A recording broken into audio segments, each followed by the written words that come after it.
My name is Sarah Mitchell, and I was 24 years old when I realized the people who should have lifted me up only wanted to keep me on my knees. If you've ever lived in a house where love came with conditions, you'll understand what I'm about to share. Growing up, my parents weren't cruel in the way people imagine. They didn't hit me or scream at me daily. Their cruelty was quieter, disguised as responsibility, wrapped in the lie of family duty. From as early as I could remember, I wasn't just their daughter. I was their housemaid. By 10, I knew how to mop the floors so they gleamed. By 12, I was cooking full dinners while my mother criticized the seasoning. By 14, my father expected me to iron his shirts perfectly or face his scornful laugh. "Sarah, you'll never be worth anything if you can't even handle this." What hurt most wasn't the work. It was that no matter how much I did, it was never enough. If relatives visited, my parents would smile, brag about how responsible I was, and then send me to clear the plates while my younger brother, Daniel, sat at the table soaking up praise. He was the golden child. Straight A's or not, Daniel could do no wrong. Me? I could scrub the house until my hands bled, and my mother would still find a streak on the glass. At 22, when most of my friends were moving into apartments and building lives, I was still stuck in that house, folding laundry at midnight, wondering if anyone would ever see me as more than free labor. My parents didn't believe in me working outside. "Why chase some silly job when you can help here at home?" my mother said. Family first. But family first really meant us first, you last. The breaking point, the night that set this whole story in motion, came when I was 24. My father had invited a group of business associates to dinner. He was desperate to impress them because one of them, Mr. Harris, was rumored to have close ties to a powerful CEO who could open doors. I didn't know much about business back then, but I knew my father's eyes gleamed with hunger whenever he spoke about these dinners. All afternoon I cooked. Roasted chicken, mashed potatoes, a layered cake for dessert. I scrubbed the dining room until it looked like a showroom. I set the table with my grandmother's china, polishing each glass until it shone. By the time the doorbell rang, my hair was sticking to my forehead, my hands red from hot water, but my parents didn't care. "Sarah," my mother hissed as the first guest stepped in. "Smile, but don't speak unless spoken to. You're here to help, not to be seen." Those words sank into me like stones. Help, not be seen. That was my role. That had always been my role. The evening blurred into a cycle of fetching drinks, carrying trays, refilling plates. My brother sat with the guests, laughing, talking, while I hovered behind like a ghost. My parents bragged about Daniel's achievements, his internships, his bright future. No one asked about me. No one ever did. And then it happened. Near the end of the night, as I carried in the dessert, one of the guests, a tall man in his 50s with sharp eyes, paused mid-conversation. He looked directly at me. "Sarah, right?" he asked. I froze, almost dropping the cake. No one ever remembered my name. "Yes, sir," I whispered, unsure what else to say. He smiled slightly. "I've heard about you." Before I could respond, my father barked a laugh. "Oh, she's just our little helper. Nothing to fuss over. Daniel's the one you should be talking to." But the man didn't look away. His gaze stayed on me, sharp and assessing, like he saw something no one else had bothered to notice. Later, after the guests had left and my parents were glowing with self-satisfaction, my father turned to me. "You did fine tonight," he said gruffly.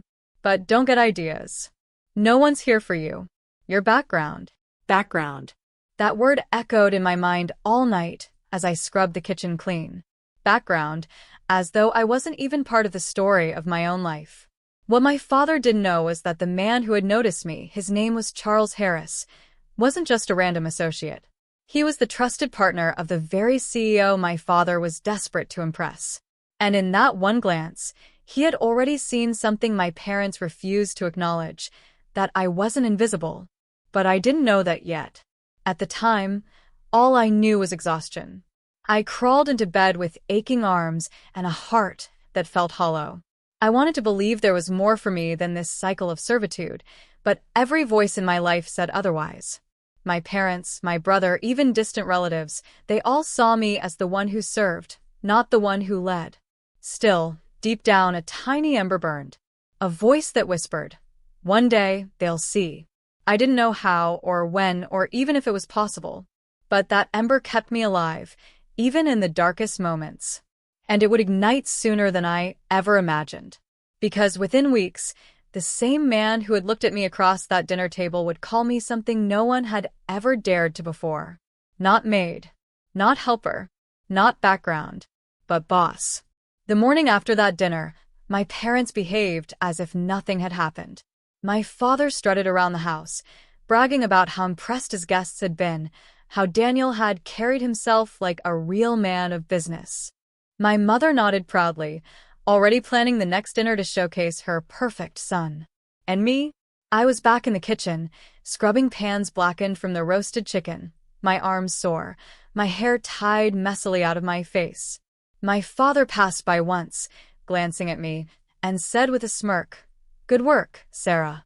You're starting to act like part of the team. Keep it up." Part of the team. He didn't even call me family anymore. But I couldn't get that man's look out of my head. Mr. Harris, I'd later learn. The way his eyes had lingered on me, not with pity or disdain, but with curiosity, maybe even respect. It had felt foreign. It had felt dangerous, like the first crack of light in a dark room. 2 weeks later, that light returned. I was out running errands for my mother, lugging bags of groceries through town. I hated those errands. They made me feel like a pack mule carrying everyone else's burdens. I was pushing through the crowd when I heard a voice behind me. "Sarah?" I turned, nearly dropping the grocery bags. There he was, Mr. Harris, standing in a crisp gray suit, his expression calm but sharp. "Why, yes," I stammered. He smiled faintly. "I thought it was you. We met at your father's dinner a couple weeks ago." I nodded quickly, flustered. "Yes, sir. I remember." He studied me for a moment, then tilted his head. "Do you always run around like this? Carrying half a store on your shoulders?" Heat rushed to my cheeks. "My mother needed a few things," I said softly. "Ah." His eyes flickered, but he didn't press. Instead, he said, "Do you have a moment? I'd like to talk to you properly, if that's all right." Every instinct told me to refuse, to scurry back home before my parents realized I was gone. But something stronger, something that ember inside me, made me nod. "All right." We sat at a cafe nearby. I remember sitting stiffly, afraid someone I knew would see us and report back to my parents. But Mr. Harris put me at ease quickly. "Your father spoke a great deal about Daniel," he began. "But he said very little about you." I found that interesting. I let out a bitter laugh before I could stop myself. "He doesn't think I'm worth much." Mr. Harris leaned forward. "And what do you think?" The question caught me off guard. No one had ever asked me that. What did I think? I hesitated, then whispered, "I think I could be more, if anyone gave me the chance." For a long moment he just studied me. Then he smiled. "That's exactly what I thought." He explained that he worked closely with a CEO, someone my father idolized. The company was looking for fresh minds, people who weren't afraid of hard work, but who also had vision. "You struck me as someone who's been underestimated," he said. "I notice things others don't. And I think you might have potential." Potential? The word felt like a lifeline. I left the cafe with his business card clutched in my hand, my heart pounding. When I got home, I tucked it inside my journal, terrified my parents would find it. Of course, they noticed my smile that evening. "What's gotten into you?" my mother asked suspiciously. "Nothing," I said quickly, burying myself in laundry. But for the first time in years, nothing felt like everything. The weeks that followed were a blur. Mr. Harris called me once, just to check in. We spoke cautiously, me always with one ear out for my parents. He encouraged me to think about what I wanted, what I was good at. It felt strange, like flexing muscles I'd forgotten I had. But then my parents began tightening their grip. One evening, I overheard them talking in the dining room. "She's getting distracted," my mother said. "She didn't polish the silver properly yesterday. And she's been daydreaming." My father snorted. "Don't worry. She's got no options. She wouldn't survive a day without us. She knows it. The words cut deep, but instead of breaking me, they stoked the fire inside. One night, I pulled out my journal and the business card. I stared at Mr. Harris's name, his number, the sleek company logo embossed at the top.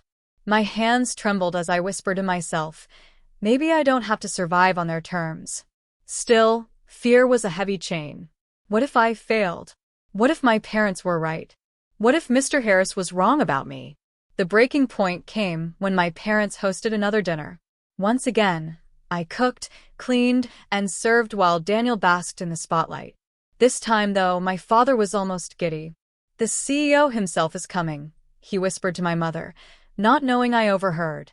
If I can impress him, this could change everything. That night, I worked harder than ever, setting the table so perfectly it could have been photographed for a magazine. My parents fussed over Daniel, dressing him in a new suit, rehearsing lines for him to say. I stood in the kitchen, wearing an apron, my hair tied back, hands raw from scrubbing. When the doorbell rang and the CEO stepped in, a tall, commanding man with sharp eyes, I didn't expect him to look at me twice. But then I saw it. Mr. Harris was with him.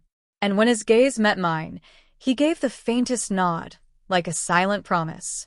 My parents didn't notice. They were too busy groveling, fawning, laughing too loudly at every word the CEO said. They shoved Daniel forward, desperate to showcase their star. And me? I carried the trays, poured the drinks, cleared the plates, just as I always had. But for the first time, I felt different. Not invisible, not worthless. Different. Because I knew something my parents didn't. The ember inside me wasn't dying. It was about to catch fire. And when it did, the very man they were desperate to impress wouldn't be praising them. He would be calling me something they could never imagine. Boss. The night of the dinner began like every other. Me in the kitchen, apron tied too tightly, sleeves rolled up, my parents barking orders like generals before a battle. Except this wasn't just another dinner. This was the dinner. The CEO, Michael Whitaker, was coming. A man my father had idolized for years, someone whose name carried weight in every business circle in the city. My father's hands shook as he straightened his tie.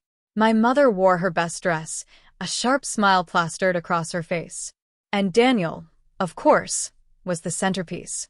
Freshly tailored suit, hair slicked back, rehearsed lines about his bright future. "Don't mess this up, Sarah," my mother hissed as she checked the silverware for the third time. "If there's even a smudge on a glass, I'll know who to blame." I bit my tongue, nodding, though inside my chest was tight with resentment. Mess it up? I had prepared everything. The roast was perfect, the potatoes golden, the table immaculate. I had built the entire evening with my bare hands, and yet I would be invisible again. The doorbell rang. My father nearly tripped rushing to open it, his face flushed with excitement. "Mr. Whitaker, what an honor," he gushed, shaking the CEO's hand like a drowning man grabbing a rope. I peeked from the kitchen doorway and froze. Behind Mr. Whitaker stood Mr. Harris. His sharp eyes found mine instantly, and again, that subtle nod, calm, steady, like he knew something no one else did. "Please come in," my mother chimed, ushering them inside. "This is our son, Daniel." She practically pushed him forward, beaming. Daniel extended his hand, smug confidence dripping from every gesture. "It's an honor, sir. I've admired your company for years." The CEO shook his hand politely, then glanced around the room. His gaze brushed over me for the briefest moment, but he said nothing. My parents didn't even introduce me. Dinner began. My father cracked jokes that fell flat. My mother gushed about Daniel's grades, his leadership skills, his potential. They spoke as if rehearsing lines from a play, every sentence designed to impress. And me?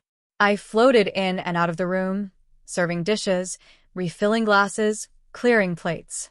I kept my head down, but I could feel Mr. Harris's eyes following me at times, measuring, waiting. Halfway through the meal, the conversation shifted. Mr. Whitaker asked Daniel about his ambitions. "I plan to take over the family business," Daniel said smoothly, glancing at my father. "And eventually, I'd love to work under someone like you, sir." My father's chest swelled with pride. My mother clapped lightly, as though Daniel had just recited poetry. Then, unexpectedly, Mr. Whitaker leaned back in his chair and said, "And what about you? Do you have a daughter?" My father's smile faltered. For a split second, he looked annoyed. Then he forced a laugh. "Oh, Sarah? She helps out around the house. She's good with chores." The words landed like stones in my stomach. Just helps out around the house. As if 24 years of my life, of my blood and sweat and sacrifice, amounted to nothing more than a rag and a mop. I froze in the doorway, gripping the tray so tightly my knuckles whitened. My face burned, tears pricking at the corners of my eyes, but I forced myself to keep moving. I set the tray down, head bowed, and slipped back into the kitchen. Through the walls, I heard my father's booming voice again, steering the conversation back to Daniel. My mother's laughter followed, high-pitched and false. I leaned against the counter, my chest heaving. I wanted to scream. I wanted to throw every plate, every glass, every knife I had polished until my hands blistered. Just helps out around the house. That's what I was to them. Nothing more. But then I remembered Mr. Harris. The way he had looked at me at the cafe. The way he had nodded tonight. And slowly, I steadied myself. When dessert time came, I carried the cake into the dining room, my posture straighter, my steps slower. Mr. Whitaker looked up as I set the dish down, his eyes flickering with something I couldn't read. Mr. Harris, though, he gave me the faintest smile. Encouragement. Recognition. The conversation continued, my parents and Daniel piling on compliments, desperate for approval. But then, as if deliberately cutting through their noise, Mr. Whitaker asked, "And Sarah, what do you do?" The room fell silent. My father's fork clattered against his plate. My mother's smile froze. Daniel shifted uncomfortably. She helps out. My father stammered. "You don't need to trouble yourself with that." But Mr. Whitaker's gaze stayed on me. I asked her. I swallowed hard, my hands trembling at my sides. For years, I had been told to stay quiet, to keep my head down. My parents' voices echoed in my head. "Don't embarrass us. Don't speak unless spoken to. You're not worth attention." But now I was being spoken to, and something inside me refused to shrink. "I manage the household," I said softly at first, then stronger. "I organize everything, meals, schedules, cleaning, even the finances sometimes. My parents rely on me for all of it." My father shot me a glare that could have burned a hole through steel. My mother's lips pressed into a thin, furious line. But Mr. Whitaker only leaned back, his eyes narrowing thoughtfully. "Interesting," he said. "That sounds like management to me. And management is no small skill." The air grew heavy. My parents laughed awkwardly, trying to dismiss it, but I saw it. The flicker in Mr. Whitaker's expression, the approval in Mr. Harris's eyes. For the rest of the evening, I moved quietly, but something had shifted. For the first time, I wasn't just a shadow in a room. I was seen. When the guests left, my parents turned on me like wolves. "What were you thinking?" My father snapped, his face red with rage. "Speaking like that in front of him? You made us look ridiculous. You embarrassed us," my mother hissed. "You're supposed to help, not talk. Can't you understand that?" Daniel smirked from the corner, smug and satisfied. "She'll ruin everything if you keep letting her hang around." Their words pelted me like stones, but this time, I didn't crumble. This time, I stood taller, my heart pounding with something new. Because I had seen the look in Mr. Whitaker's eyes. And I knew, deep down, that this wasn't the end of the story. It was the beginning. The morning after the CEO's visit, the house felt like a battlefield. My father's heavy footsteps echoed across the kitchen tiles as he paced, muttering under his breath. My mother sat at the table, her coffee untouched, her eyes cold as ice. And me? I stood at the sink, washing plates that already gleamed, my hands raw from scrubbing, my ears burning with the silence that hung between us. Finally, my father spun on his heel. "You made me look like a fool, Sarah." I froze, the soapy sponge slipping from my fingers.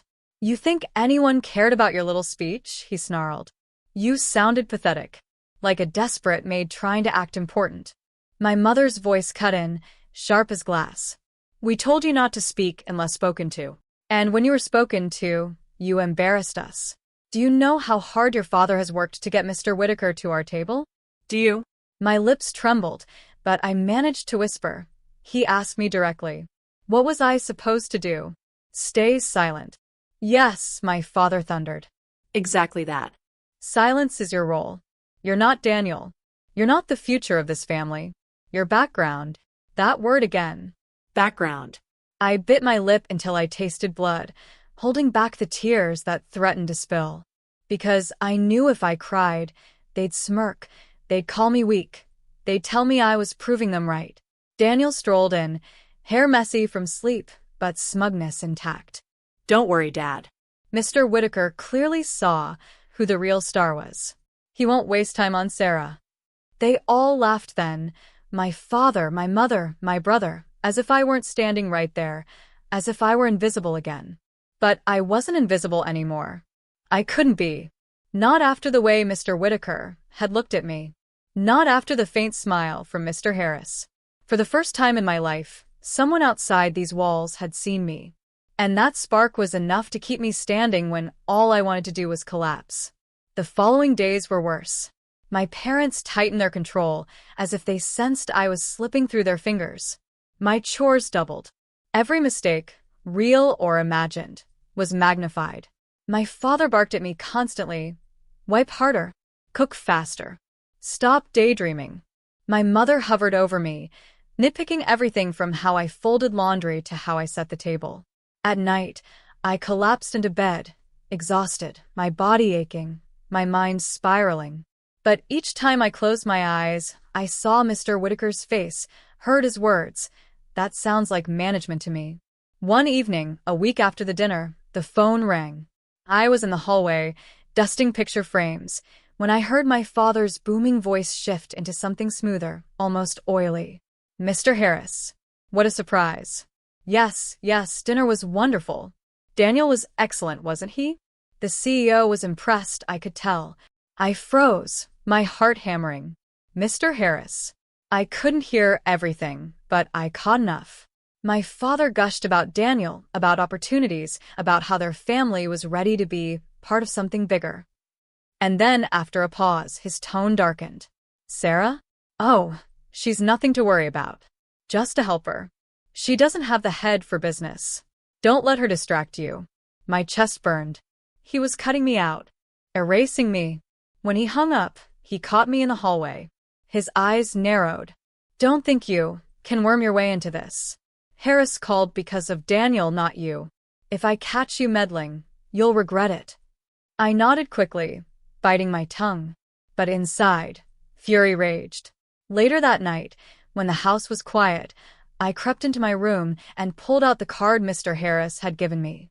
My hands shook as I dialed the number, whispering a prayer he would answer. Sarah, his calm voice came through after the second ring. I was wondering when you'd call. I nearly cried with relief. I'm sorry. My father, he says, he thinks. Your father says what he's always said, Mr. Harris interrupted gently. That you're invisible. But I don't think you are. And neither does Mr. Whitaker. My breath caught. He noticed me? Noticed you. Mr. Harris chuckled softly. He asked me about you afterward. Said you carried yourself with more poise in a single answer than your brother did all night. He was intrigued. Tears welled in my eyes. Intrigued. By me. Mr. Harris's tone grew serious. Sarah, I won't lie. Your father will try to keep you under his thumb. But you have a choice. If you want to step out, if you want to see what you're capable of, I can help you. The question is, do you want that? I clutched the phone tighter, my voice trembling. Yes. More than anything. Good, he said. Then be ready. Opportunities don't wait forever. When I hung up, I lay back on my bed, staring at the ceiling, my heart pounding with fear and hope in equal measure. For the first time, I had a glimpse of another life. A life where I wasn't the maid. A life where I could be something more. But my parents weren't going to make it easy. The next day, my mother cornered me in the kitchen. "You've been distracted," she hissed, her eyes cold. "Don't think I don't notice. Whatever silly dreams you're cooking up, forget them. This family doesn't have room for your fantasies." She grabbed my chin, forcing me to look at her. "You belong here. Serving. That's all you'll ever be." I yanked away, my chest heaving. For once, I didn't nod. I didn't whisper, "Yes, Mom." I just turned and walked out, my legs shaking, my hands trembling, but my heart roaring. Because now I knew the truth. I wasn't background. I wasn't invisible.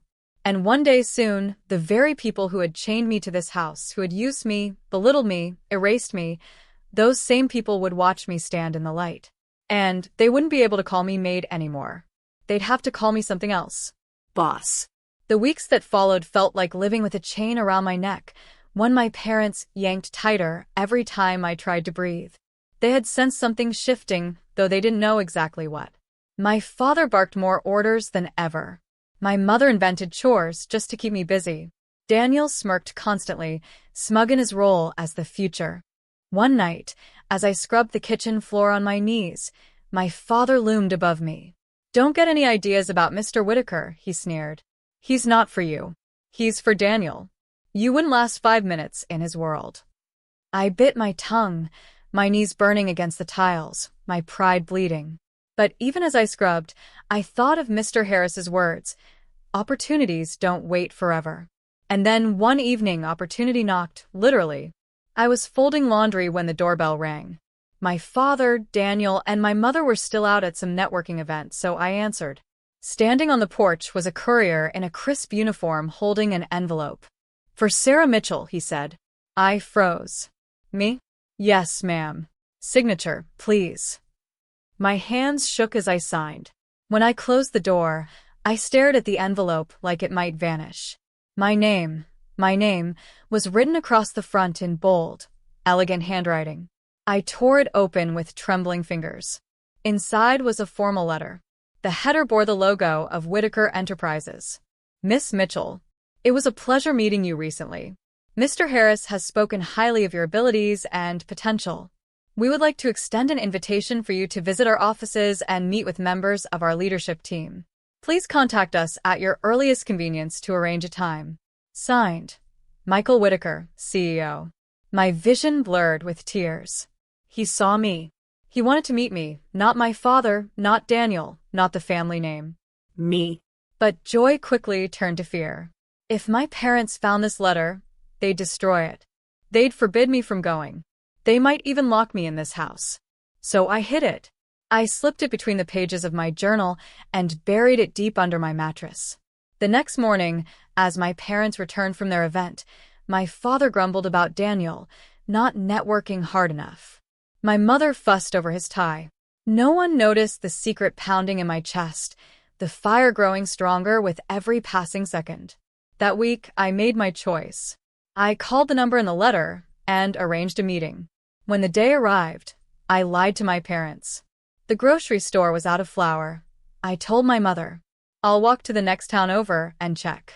She barely looked up from her newspaper, just muttered, "Fine. Don't take too long. Dinner won't cook itself." The walk to Whitaker Enterprises felt surreal. The towering glass building rose like a cathedral of light, reflecting the sky. My reflection stared back at me in the mirrored doors. Plain cream sweater, simple jeans, hair brushed but not styled.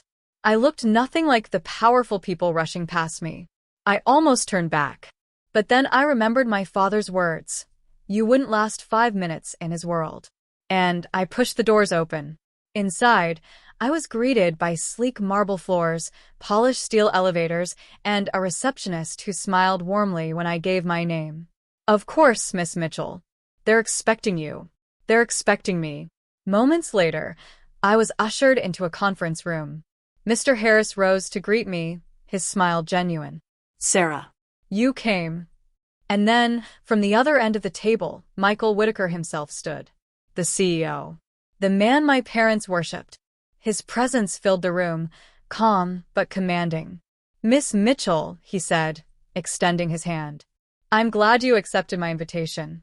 My throat tightened, as I shook his hand. "Thank you for having me, sir." We sat. They asked me questions, not about business strategies I didn't know yet, but about life. About how I managed a household, how I organized, how I solved problems when things went wrong. I spoke honestly, my voice trembling at first, then steadier as I realized they weren't mocking me. They were listening. At one point, Mr. Whitaker leaned back, studying me. "You know," he said, "what you've described is the foundation of leadership. People underestimate it, but running a home, especially in difficult circumstances, takes skill. You have an instinct for management." I nearly broke down right there. All my life, my parents had reduced me to a servant. And here, in this room, the CEO they idolized was calling me something else entirely, a leader. By the time I left, they had offered me a position, an entry-level role in project coordination. Nothing glamorous, nothing flashy. But it was mine. My start. My doorway into another life.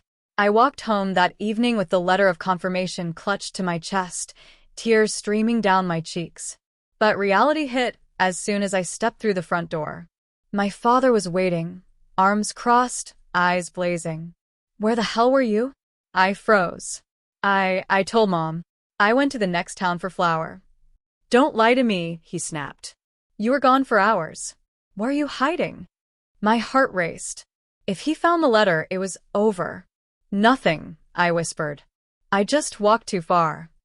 He glared at me for a long moment, then finally growled. "Don't think I don't see it. You've been different lately. Distracted.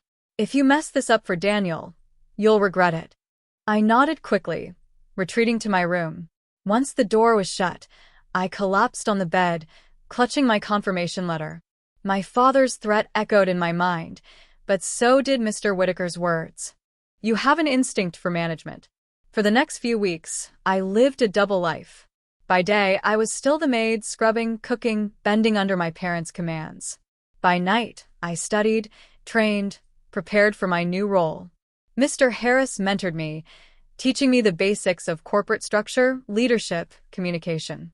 I scribbled notes in my journal, hiding them under the mattress. But secrets have a way of surfacing. One evening, after a particularly brutal day of chores, I returned to my room and found my journal on the floor. Open. Pages splayed. My heart stopped. My mother appeared in the doorway, holding the confirmation letter. Her smile was venomous. "So, this is what you've been hiding." I lunged for it, but she pulled it back. "You think you can just run off to play businesswoman? Don't be ridiculous. You belong here." My father appeared behind her, face red with fury. "You dare go behind our backs? You dare embarrass us like this?" I shook, clutching the bedpost to stay upright. "It's my life. My chance. I can't stay here forever." "You'll do as you're told," he roared. "As long as you live under this roof, you're ours. Don't forget it." That night, I lay awake, staring at the ceiling, my confirmation letter locked in my mother's drawer. My parents thought they had won, but they didn't understand. I had already stepped into another world. And soon, very soon, they would see it.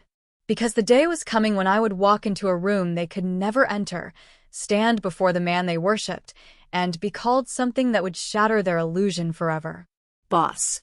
The morning after my mother found the letter, the air in the house was poisonous. She moved like a shadow, silent but suffocating, her eyes cutting into me with every glance. My father barely spoke at all, but when he did, his words dripped with menace. "You think you're clever?" he growled once as I set down his breakfast plate. "You think you can outsmart us? That company won't take you seriously. And even if they do, we'll make sure they know exactly who you are, our little maid." My stomach twisted, but I said nothing. For years, silence had been my shield, my survival.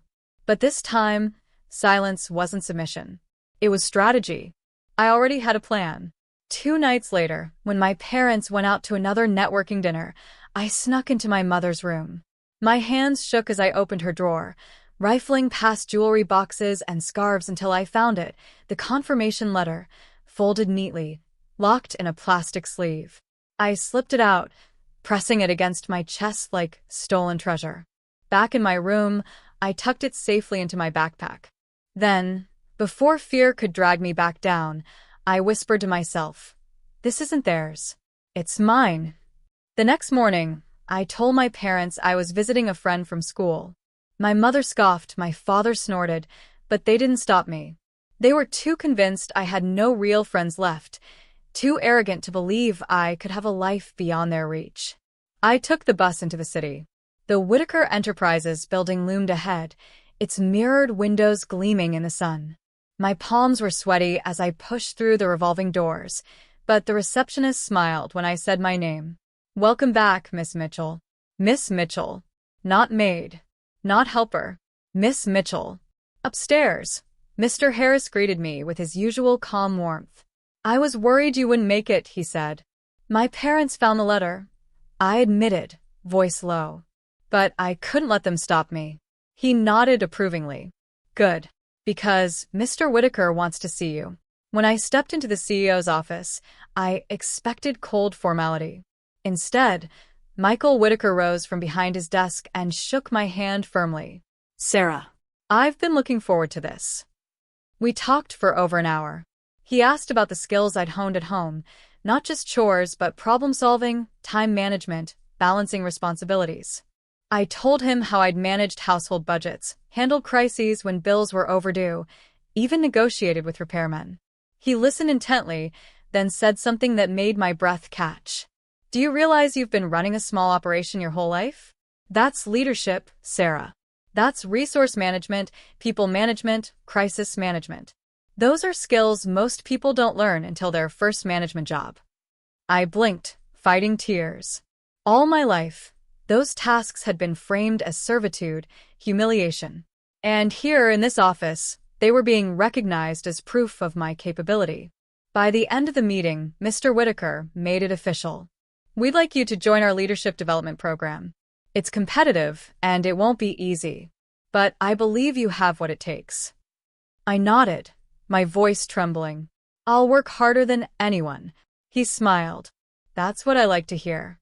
Walking out of that building, I felt taller, lighter. For the first time, I wasn't just dreaming about another life. I was stepping into it. But at home, the nightmare continued. That evening, my father was waiting when I returned. His eyes flicked to my backpack, his mouth curling into a sneer. "Where were you?" "I told you," I said carefully. "Visiting a friend." "You're lying," he spat. "I know you went to Whitaker Enterprises. Do you think we're stupid?" My heart pounded, but I lifted my chin. "Yes, I went. And I'm going again. This is my chance, and I'm not letting you take it." The silence that followed was heavier than any scream. Then, suddenly, my father's hand slammed onto the table, rattling the dishes.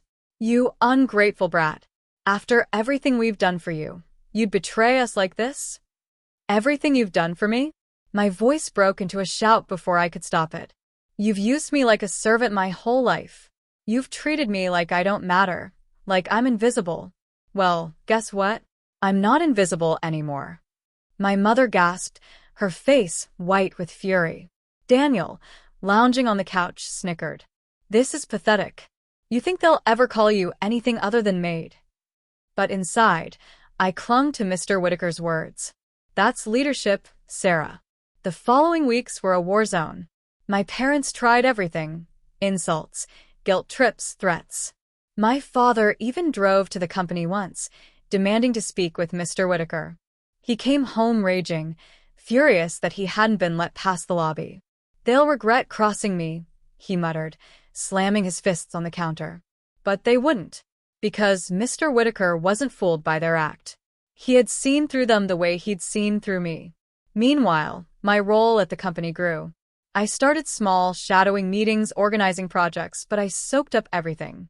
I stayed late, asked questions, worked harder than anyone else. Mr. Harris became a mentor, guiding me, encouraging me.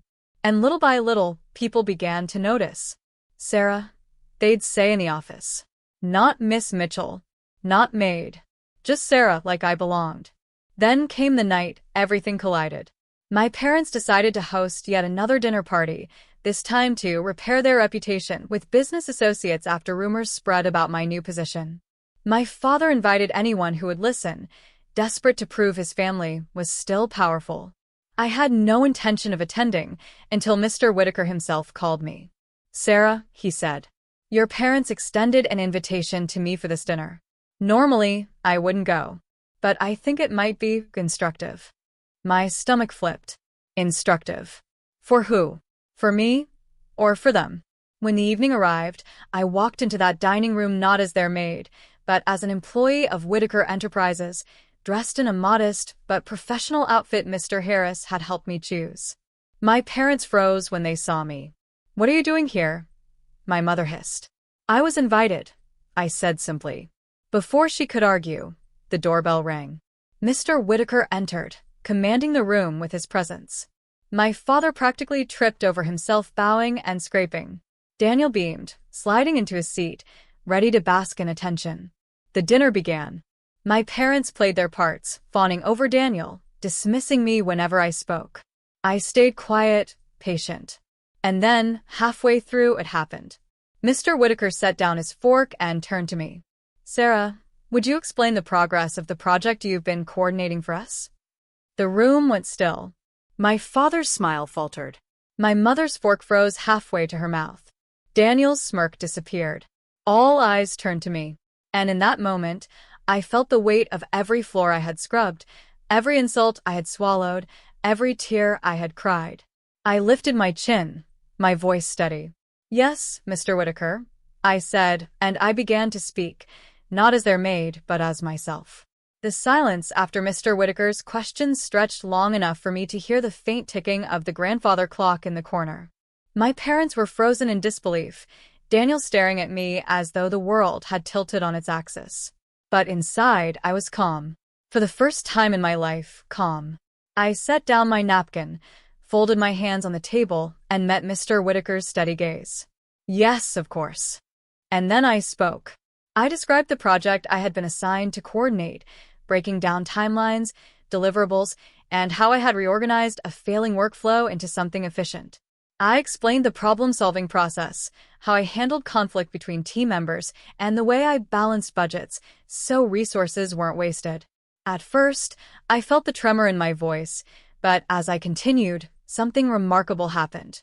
The more I spoke, the more the fear fell away. Confidence filled the cracks fear had left behind. My words grew stronger, sharper, my tone more certain. I wasn't guessing. I knew what I was talking about. Because I had lived it. Because, for the first time, I was being asked to share something real. When I finished, Mr. Whitaker nodded slowly, satisfaction flickering across his face. "Excellent work, Sarah. You've demonstrated exactly the kind of leadership I value in my team." The words hung in the air like a thunderclap. My father's jaw tightened. My mother's hands shook as she set her fork down. Daniel looked like he'd swallowed glass. And then came the moment that broke everything. Mr. Whitaker turned to my parents and said, in a voice that carried to every corner of the dining room, "You should be very proud of your daughter. She's quickly proving herself as one of our most promising leaders. In fact, her colleagues have already started referring to her as boss." The world seemed to stop. Boss. Not maid. Not helper. Not background. Boss. My parents' faces drained of color. My father sputtered. "Be boss? That's not possible. She's not just anything," Mr. Whitaker interrupted firmly. "Sarah has earned her place.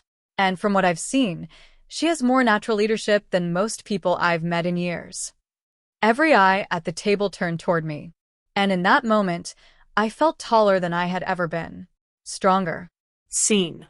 My father's fists clenched, his knuckles white, but he couldn't argue. Not here. Not now. My mother opened her mouth, but no words came out. Daniel sat in silence, for once without his smirk, his face burning red. I lifted my glass, calm and steady, and said, "Thank you, Mr. Whitaker. I'll continue to give my very best." The rest of the dinner passed in a haze. My parents tried to recover, laughing too loudly, grasping for control, but it was gone. The power they had wielded over me for 24 years evaporated in a single word. Boss. When the guests left, the storm broke. My father rounded on me, face red with rage. How dare you? You humiliated us in our own home. No, I said softly but firmly. You humiliated yourselves. I just told the truth. You think you're better than us now? My mother hissed, her eyes wild. No, I said again, steady. I know I'm not less. Daniel sneered from the corner. This won't last. You'll screw it up. You always do. I turned to him, meeting his gaze with calm certainty. Maybe. But at least I'll be screwing it up while trying to build something. Not while hiding behind Mom and Dad's approval. For once, he had no comeback. That night, I packed my bags. My parents screamed, begged, threatened, but I didn't waver. The girl who had scrubbed their floors, who had folded their laundry, who had been told she was nothing more than background, she was gone. I left with nothing but a suitcase, a letter of confirmation from Whitaker Enterprises, and a heart full of fire. The weeks that followed weren't easy. The program was grueling, the competition fierce. I stumbled, I doubted, I cried in bathroom stalls when the pressure became too much. But every time, I remembered the look on my parents' faces when Mr. Whitaker called me boss. That memory kept me moving forward. Months later, I stood in the lobby of Whitaker Enterprises, my badge clipped to my blazer, my team waiting for me to lead a meeting. Harris clapped me on the shoulder as I passed. Told you, Sarah. You weren't invisible. You just needed the right room. And he was right. I wasn't invisible. I wasn't a maid. I wasn't background.